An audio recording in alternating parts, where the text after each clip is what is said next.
start looking forward towards the 2013-2014 school year and fixing what that budget is going to be, we start to look at what will be a $9 million gap for us, like thinking about what our projected cost increases will be and our revenue shortfalls. You know, Schenectady is incredibly dependent on state aid. We're actually in a very difficult position.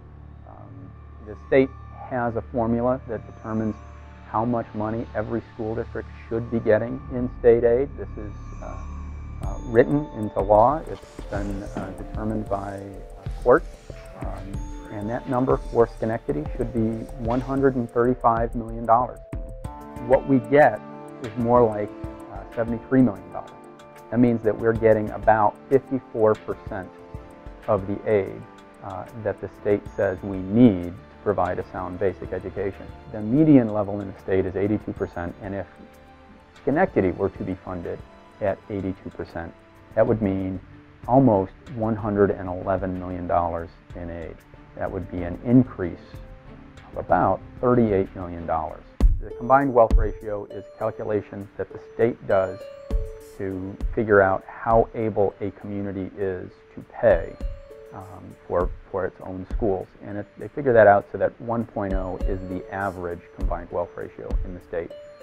And the funding formula is intended to increase the level of funding that school districts get, the lower their combined wealth ratio is.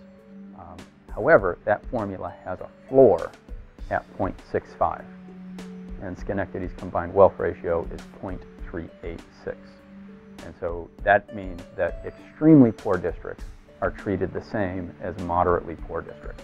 And to give you a sense of, you know, the injustice that's being done there are 138 school districts in New York State that are being funded at or above 100%. I'm outraged to think that in New York State they talk about every child deserving a basic sound education, but they're not providing the funding for those areas that need it the most. We're going to lose programs that are essential to children coming to school and being prepared not just for college, but for the workforce. Art classes, music, language classes, those classes that some people think are not the core curriculum, the things that intrigue children to come to school and to learn and to do better, and that expose them to things that are going to be beneficial when they get to college, when they enter the workforce. It's been a problem that those of us in local government have talked about for a number of years, where our state funding for, whether it's the city of Schenectady or the city school district, comes up short when you compare it to other entities across the state, whether again it's other cities or other school districts.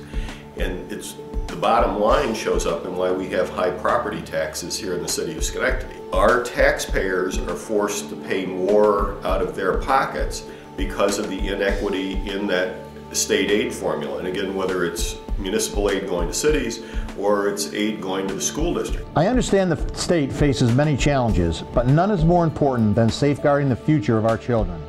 The reality is that today in New York State, that future is in peril because our children's basic educational needs are not being met. Every day there are children in Schenectady County that wake up and don't have a meal at their breakfast table. They wake up and they didn't get a good night's sleep, or they don't have clothes that fit, or proper wear for in the wintertime, or there's some social issues at home that make it very stressful for them when they're home. That means their homework's not going to be done, or their homework will be done, but it's not going to be done well. They get to school, they're tired, they can't focus, they can't pay attention. These are things that need to be addressed, and we can't address them if we don't have the funding to do so. Instead of talking about what must be taken away from our children, the budget topic should consist of what services can be provided to the students to improve the graduation rate, improve attendance, lower class sizes, offer wraparound services, more social workers, more teachers, and after-school programs to do so. If we were to receive that $38 million that the median level would bring us additionally, we would be able to reduce what taxpayers have to pay. In school taxes, we should be able to give back in the neighborhood of $18 million. As a give back to the taxpayers, the residents of Schenectady. We should not have to choose between equity and excellence. We should not have to choose between adequate funding for our schools and reasonable property taxes within our district. We're not asking for anything that we're not entitled to. We're just Schenectady's fair share. And so that we have to get our members of the state Senate and then the members of the Assembly to recognize that and bring some equity to that formula. And that should be applied across the state. I ask you to join in our efforts to contact your New York State elected officials in both the Assembly and the Senate. But most important, contact the governor's office. Tell him we need our fair share for Schenectady's children.